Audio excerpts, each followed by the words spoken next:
ഓസ്ട്രേലിയക്കെതിരായ ഇന്ത്യയുടെ രണ്ടാം test December 6-ന് അഡ്ലെയ്ഡിൽ തുടക്കമാവും. ആദ്യ ടെസ്റ്റിൽ കളിക്കാൻ കഴിയാതെ പോയ captain Rohit Sharma, super batter Shubman Gill എന്നിവർ ഇത്തവണ കളത്തിലിറങ്ങും. ഇരുവരും തിരിച്ചെത്തുമ്പോൾ പതിവ് ബാറ്റിംഗ് ലൈനപ്പിൽ മാറ്റം വരുത്തുകയാണ് ടീം ഇന്ത്യ. അഡ്ലെയ്ഡ് ടെസ്റ്റിനുള്ള ഇന്ത്യയുടെ ബാറ്റിംഗ് ഓർഡറിൽ മാറ്റമുണ്ടാവുമെന്ന് രോഹിത് ശർമ്മ സ്ഥിരീകരിച്ചു.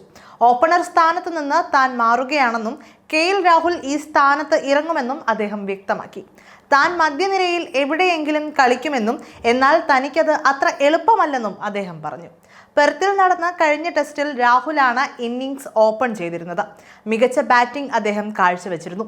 രാഹുൽ തന്നെ ആദ്യം ഇറങ്ങുന്നതാണ് ടീമിന് ഗുണകരമെന്ന് മനസ്സിലാക്കിയാണ് ബാറ്റിംഗ് ഓർഡറിൽ മാറ്റം വരുത്തുന്നതെന്ന് മത്സരത്തിന് തലേന്ന് രോഹിത് വാർത്താ സമ്മേളനത്തിൽ പറഞ്ഞു.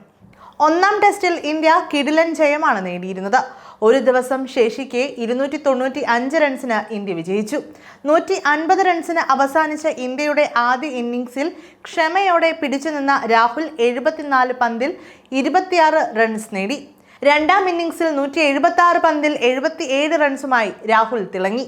യശസ്വി ജയ്സ്വാളിനൊപ്പം രണ്ടാം ഇന്നിംഗ്സിൽ 201 റൺസിന്റെ ഓപ്പണിംഗ് കൂട്ടുകെട്ട് രാഹുൽ പടുത്തുയർത്തിയത് ഇന്ത്യയുടെ വിജയത്തിൽ നിർണായകമായി. ഇതാണ് ജയ്സ്വാൾ രാഹുൽ ഓപ്പണിംഗ് ജോഡിയിൽ മാറ്റം വരുത്തേണ്ടതില്ലെന്ന തീരുമാനത്തിന് കാരണം. രോഹിത് തിരിച്ചെത്തിയിട്ടും രണ്ടാം ടെസ്റ്റിന് മുമ്പായി പിങ്ക് ബോൾ ഉപയോഗിച്ച് പ്രൈം മിനിസ്റ്റേഴ്സ് 11-നെതിരെ നടന്ന സന്നാഹ മത്സരത്തിലും രാഹുൽ ആയിരുന്നു ഓപ്പണർ. രണ്ടാം ടെസ്റ്റ് പിങ്ക് ബോൾ ഉപയോഗിച്ചുള്ള ഡേ നൈറ്റ് മത്സരമാണ്.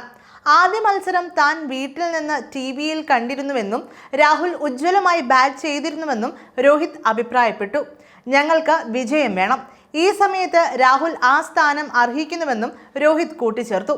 രോഹിത് ശർമ്മയുടെ രണ്ടാമത്തെ കുഞ്ഞിന്റെ ജനന സമയമായതിനാലാണ് ആദ്യ ടെസ്റ്റിൽ കളിക്കാതെ അദ്ദേഹം ഇന്ത്യയിൽ തന്നെ കഴിഞ്ഞത്.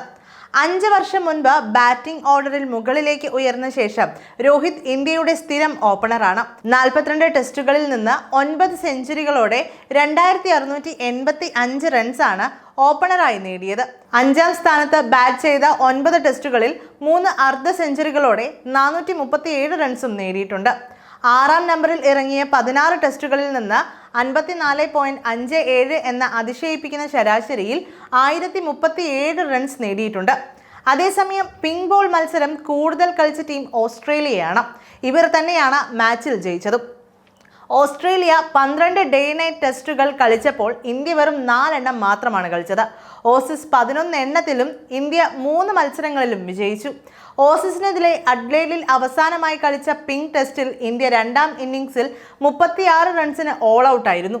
ഇത് ടെസ്റ്റ് ചരിത്രത്തിലെ ഇന്ത്യയുടെ ഏറ്റവും കുറഞ്ഞ സ്കോറായിരുന്നു. അതുകൊണ്ട് തന്നെ പിങ്ക് ബോൾ ടെസ്റ്റ് ഇന്ത്യക്ക് കടുത്ത വെല്ലുവിളി തന്നെയായിരിക്കും.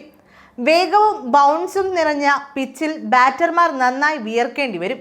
ജസ്പ്രീത് ബുംറ കഴിഞ്ഞ ടെസ്റ്റിൽ ആതിഥേയരുടെ അന്തകനായിരുന്നു. ഈ മത്സരത്തിലും അവർ ഏറ്റവും അധികം ഭയക്കുന്നതും ബുംറയെ തന്നെയാണ്. 10 അതിലധികമോ പിങ്ക് ബോൾ ടെസ്റ്റുകൾ കളിക്കുന്ന ഏക ടീമാണ് ഓസ്ട്രേലിയ.